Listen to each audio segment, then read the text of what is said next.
Je voudrais d'abord remercier tous les intervenants, parce que on a quand même assisté, enfin, je dirais même toutes les personnes qui nous regardent, d'assister vraiment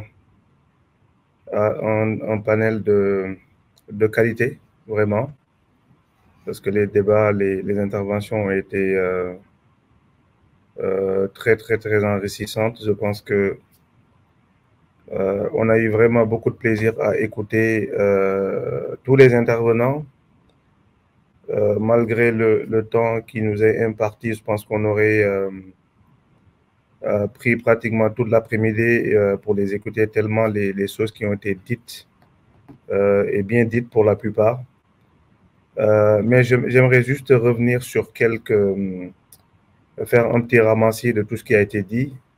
sachant que nous n'avons pas eu vraiment le temps de débattre. Mais je pense que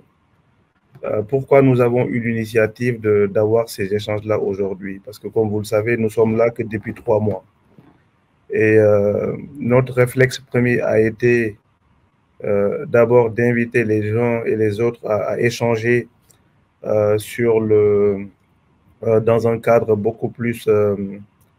restreint et de nous donner aussi la possibilité de pouvoir nous approprier du ministère et de voir tout ce qui a été fait, de faire le bilan de tout ce qui a été vu jusqu'ici avant de pouvoir poser d'autres jalons sur le plan de la stratégie à venir. Et il nous a semblé quand même important, avant de pouvoir parler de stratégie nouvelle, de voir en tout cas, hein, c'est comme vous l'avez dit, nous sommes, quand je dis nous, je parle du Sénégal de manière générale, champion du monde de la mise en place des stratégies. En général, les stratégies sont bien faites pour la plupart. Et, mais dans la mise en œuvre ou dans l'exécution, c'est là où à chaque fois que ça pose problème, ou parfois on a tendance peut-être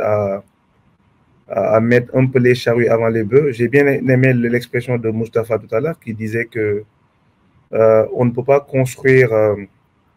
une économie numérique solide sans avoir au préalable ce que j'appelle moi un socle de base solide. Et je pense que l'explication, on n'a même pas besoin d'aller très loin parce que ça fait 2 heures que nous débattons et sur les 2 heures, je pense qu'on a eu énormément de coupures réseau et pour la plupart des intervenants, je pense qu'ils sont en région dakaroise, sauf peut-être Moussafa qui était un peu à l'intérieur du pays et pour lesquels on a même eu peut-être une qualité de réseau qui était un peu meilleure, pour vous dire même le challenge qui nous attend. C'est la raison pour laquelle, dès notre arrivée, nous avons demandé, parce qu'il y a quand même ces questions de souveraineté qui s'est rajouté aux difficultés que nous avons eues jusqu'ici, parce qu'on avait la possibilité de pouvoir héberger nos applications, parfois même des informations du Sénégal qui sont quand même assez critiques, voire très très sensibles, de pouvoir les déployer dans d'autres pays. Aujourd'hui, le challenge nouveau, c'est d'asseoir cette souveraineté numérique dont le président de la République appelle de tous ses voeux, qui va nécessiter demain à mettre en place une infrastructure de base faite par des Sénégalais et pour des Sénégalais, et surtout pour que cette souveraineté numérique-là puisse être une réalité. Ça, je pense que ça va créer une nouvelle dynamique et surtout changer la donne dans la mesure où il a été question de Ibrahim Nouridine Diagne parlait tout à l'heure des questions de l'identité sénégalaise, qui est quand même le premier élément de souveraineté aujourd'hui qui n'est pas basé au Sénégal, sans parler des passeports, des permis de conduire, etc.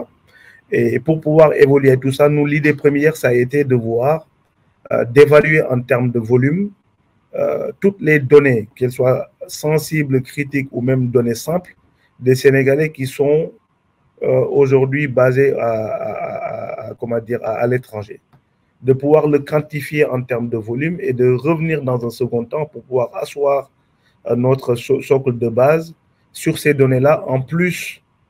des données qu'on doit, comment dire, qu'on doit prendre au fait pour le futur. Et ça revient aux questions d'infrastructure qui, pour nous, est quand même un élément fondamental stratégie qu'on voudrait mettre en place, parce qu'on a beau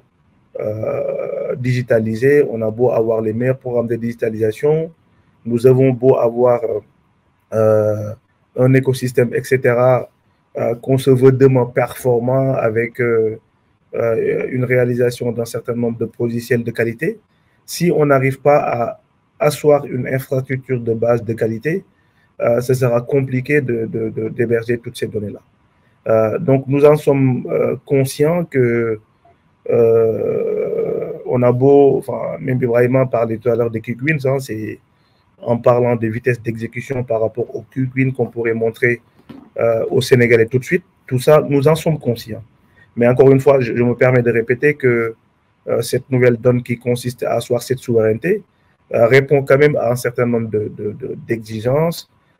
et de, comment dire, c'est des exigences à avoir sur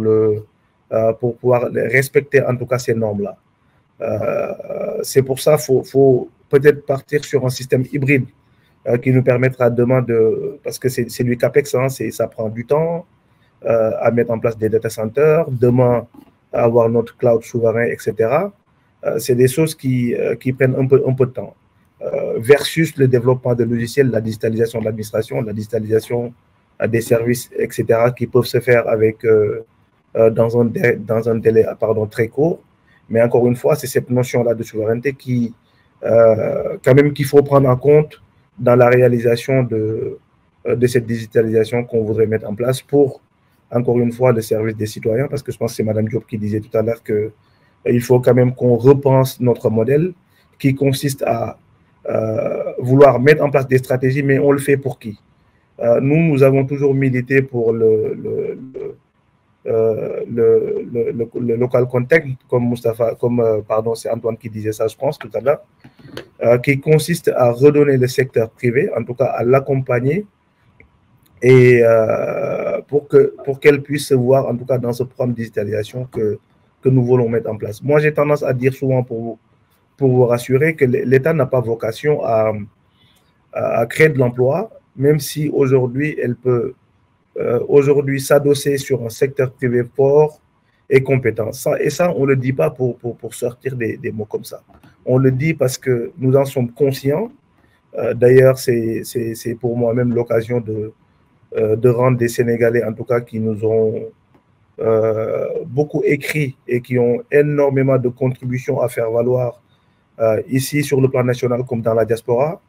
des gens que je rends vraiment hommage parce que il n'y a pas une journée où je ne reçois pas plus d'une dizaine de contributions de Sénégalais de la diaspora qui parfois même se proposent de venir aider le Sénégal gratuitement. Pour vous dire que si aujourd'hui, moi, personnellement, j'avais les capacités de pouvoir accueillir tout le monde, on le ferait vraiment avec beaucoup de plaisir parce qu'il y a quand même une nouvelle donne, une nouvelle dynamique qu'on ressent de l'écosystème de manière générale qui consiste demain à vouloir contribuer et faire en tout cas du Sénégal cette évolution numérique, que cette transformation numérique que nous appelons de notre vœu puisse être une réalité. Et ça, je pense que sur cette question-là, il n'y a même pas de... Pour rassurer mon cher Antoine, ça c'est une question pour laquelle je pense qu'on n'a même pas besoin de rappel parce que c'est quelque chose qui rentre en droite ligne avec nos ambitions, qui rentre en droite ligne avec notre vision. Il a été aussi parlé... question pardon, de fracture numérique.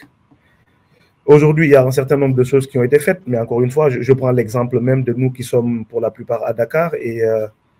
qui n'arrivons pas à tenir une conversation téléphonique de qualité déjà, et à plus forte raison que des gens qui sont à l'intérieur du pays, pour lesquels aujourd'hui, je pense que cette question d'équité numérique doit être